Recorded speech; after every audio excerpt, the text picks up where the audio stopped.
Salut tout le monde et bienvenue dans cette deuxième vidéo sur Pagan Online. Alors cette fois-ci on va faire le tour un petit peu du système de mission et de chasse pour vous expliquer un petit peu comment ça fonctionne, quel est l'intérêt de chaque type de mission et voilà, qu'est-ce que ça peut vous apporter et dans quel sens il faut progresser. Alors pour ça on va aller au portail de guerre du coup et on va essayer de regarder. Alors déjà quand on arrive on sera directement basé sur la campagne. La campagne c'est les missions de l'histoire par laquelle vous commencez logiquement et dont le but en fait c'est d'arriver à l'acte au dernier acte, pardon, je vais y arriver. Alors, les actes en fait se divisent en plusieurs, comme vous le voyez, sortes de sous-actes. Et les sous-actes eux-mêmes se divisent en plusieurs missions. En général, c'est 3 ou plus quoi. Mais c'est 3 minimum, il me semble, j'en ai jamais vu en dessous.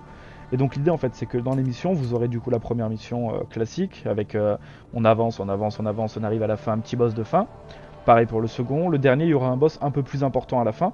Et ça va être le cas dans tous les sous-actes, sauf le dernier, dans lequel à la fin il y aura du coup le boss de l'acte, qui va être du coup un boss plus important.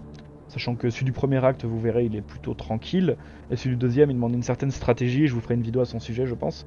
Celui du deuxième, pardon, celui du troisième, je l'ai pas encore fait, on verra bien, surprise. Mais voilà, en tout cas, pour l'instant, ça c'est le concept de campagne, sachant que dans les campagnes, vous verrez, alors ça, il faudrait que je vous le montre directement en jeu, mais je peux vous l'expliquer déjà. Si vous regardez votre map dans beaucoup des missions, en fait, vous aurez une flèche qui vous indique où aller, mais en soi, elle va vous faire louper, entre guillemets, certains packs de mobs qui sont bien évidemment marqués sur la map par des points d'interrogation. La map qui s'ouvre avec M. Du coup, ça peut être intéressant d'aller les faire, c'est-à-dire de ne pas les sauter et de pas directement aller au mini-boss. Même si, bon, dans les deux cas, ça change. Enfin, c'est possible de progresser sans le faire, mais ça me semble plus intéressant, ça permet de récupérer plus de loot par mission. Et ça évite, enfin, par partie de la campagne. Et ça évite du coup d'aller justement devoir faire des missions qui parfois, si on n'a pas de héros qu'on veut débloquer directement, peuvent être considérables comme nous faisant perdre du temps entre guillemets. Mais du coup les missions, comment ça fonctionne? En fait l'idée c'est que les missions vont se diviser en trois types. Vous aurez du coup, bon là celle-là elle représente bien les trois, c'est pas mal. Vous aurez le premier qui est représenté par cette icône juste là, qui est en fait une mission de défense. Les missions de défense, en gros, vous aurez une sorte de point à défendre, et ce point, il aura un certain nombre de points de vie, et des vagues d'ennemis vont apparaître avec un nombre limité, je crois que c'est environ 7 vagues à chaque fois. Et du coup, l'idée en fait, c'est de réussir à clean les vagues de mobs avant qu'elles arrivent à détruire ce point en question ou avant que vous ne mouriez. Sachant que l'idée, c'est quand même d'avoir pas mal de dégâts parce que le truc il prend cher. Hein, le point avec les points de vie, faut quand même. Voilà, faut pas trop traîner, on va dire, sinon tu perds. Derrière ça, t'as aussi du coup, hop, les patrouilles qui sont. Je sais pas pourquoi c'est pas traduit d'ailleurs, mais bref. Les patrouilles qui de base sont plus ou moins comme les missions de la campagne. En gros, tu te balades, tu tues des mobs, t'arrives à la fin, petit mini-boss, voilà, réglé. Et pour terminer, celui que moi je fais en général en boucle, et c'est les expéditions. Où en fait, en gros, t'arrives sur une carte en fait, et t'as rien à suivre ni quoi que ce soit. T'as juste plein de groupes de mobs. Et l'idée en fait, c'est que tu vas clean un groupe de mobs, et ensuite on va te proposer de continuer ou d'arrêter. Et du coup, l'idée, c'est d'essayer d'aller le plus loin possible, sachant que, bon, logiquement, si vous faites une expédition qui est pas trop dure pour vous, il sera même possible de clean toute la map. Et une fois que ce sera fait, en fait, vous aurez vraiment masse de récompenses à la fin. Sachant que, du coup, quel est l'intérêt de faire des missions directement? C'est qu'en fait, ça permet de récupérer ceci, au-delà de tout ce qui est affiché là. Ça permet de récupérer des fragments de clés. Sachant que ces fragments de clés, en fait, si vous le faites par exemple en mode difficile, vous allez en récupérer pas mal, hein, des fragments de clés à la fin d'une expédition. Ces fragments de clés, en fait, ils vont vous permettre de débloquer les assassinats. Ouais, à chaque fois, ça me fait ça quand je quitte. On y retourne une petite seconde. Donc, les assassinats, qu'est-ce que c'est en fait? C'est pareil, ça va être des sortes de petites balades où on va dire, enfin, des petites balades. Dans le délire un peu mission classique, tu vas devoir détruire des packs de mobs.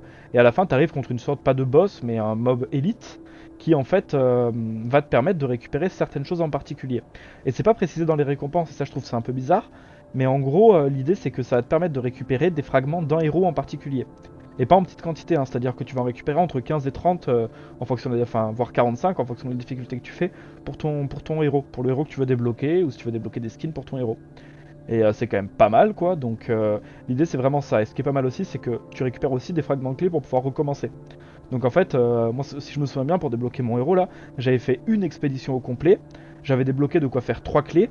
En faisant mes 3 clés, j'en ai débloqué une quatrième, et avec ça j'avais je crois quelque chose comme 100 fragments de clés. Et il m'en fallait 30 pour débloquer mon héros. Donc en soi ça va quand même assez vite, en tout cas pour le premier, j'ai pas encore fait les autres. Mais voilà, du coup moi ça m'a permis de débloquer mon héros assez rapidement. Et du coup l'idée c'est ça, c'est qu'en fait il y a cette étape des missions intermédiaires qui en plus de donner de l'expérience et du loot va permettre de débloquer ces contrats d'assassinat. Et ces contrats d'assassinat du coup ils ont des conditions pour pouvoir être débloqués. Comme vous le voyez marqué là, par exemple là il faudrait que je termine la bataille de campagne tueur de dragon. Je sais pas du tout où c'est, mais bref en tout cas il va falloir que je tue un dragon apparemment. Et du coup, une fois que j'aurai rempli toutes ces conditions, je pourrais faire la maniaque impitoyable. Et ainsi de suite, ainsi de suite, ainsi de suite. 15 000 de puissance, putain, waouh. Bon, bref. Du coup, voilà, l'idée c'est vraiment ça. Après, du coup, ça peut être couplé à quelque chose quand même qui me semble intéressant.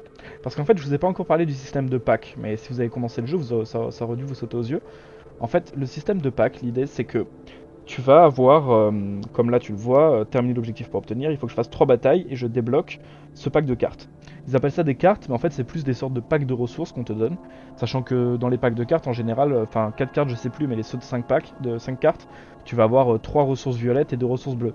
Et c'est quand même vachement intéressant parce que c'est assez dur de les drop ces ressources, autrement. Donc c'est vachement important. Et une fois que tu as fait tes 3 packs journaliers, parce que je crois que tu en as 3 que tu peux faire de cette façon, plus celui gratuit quand tu te connectes la première fois, par jour, tu vas avoir des packs payants en gold. Et du coup, les gold, il faut quand même essayer d'en avoir pas mal. L'idée, c'est, voilà, là, 26 000 par exemple, c'est pas suffisant. Là, je vais faire mes missions, je vais me retrouver après à devoir galérer en gold. Donc, l'idée, c'est qu'après, tu vas aller consulter tes chasses et tu vas chercher une chasse qui te parle. Donc, là, par exemple, je dis n'importe quoi, mais tu sais que dans telle map, il y a par exemple. Voilà, t'as débloqué cet assassinat là, par exemple.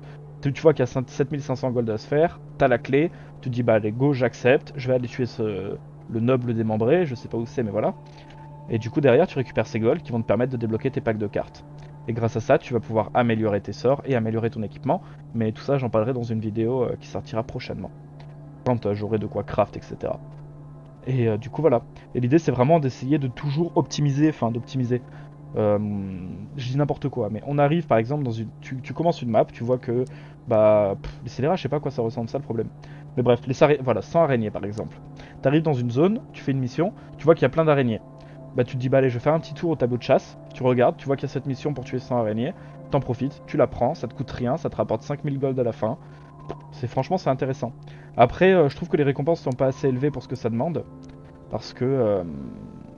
Collect 50 wolf claws. Bon, il y a des petits bugs de traduction, mais...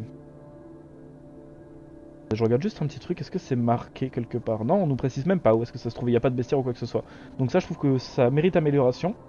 Mais en tout cas, voilà, l'idée c'est ça. Et après, si jamais les missions ne te conviennent pas, par exemple, tu peux dépenser de l'or pour les resets. C'est-à-dire que ça va remettre tout à zéro. Et toi, derrière, bah, tu vas pouvoir sélectionner une nouvelle mission. Je dis n'importe quoi, là, par exemple. Ah bah ça, je peux pas, ça, je peux pas, ça, je peux pas, mais j'ai envie de faire des missions débutantes. Donc je reset, hop, c'est parti. Et là, il me demande quoi? Ah bah pareil, pas de chance. Là, 15 primes de Mora. Ah, c'est déjà plus. J'en sais rien, là, c'est plus excessif.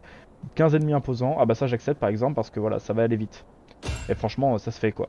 Donc hop, voilà, petite mission gratuite, quelques golds gratuits, ça va être très bien. Voilà, je pense que du coup, là, cette fois, on a fait le tour de cette petite vidéo. Donc écoutez, je crois que je vais vous laisser là-dessus. Et du coup, bah, je vous dis à la prochaine. J'espère que vous avez apprécié en tout cas. Et voilà, sur ce, je vous souhaite une bonne soirée à tous et à la prochaine.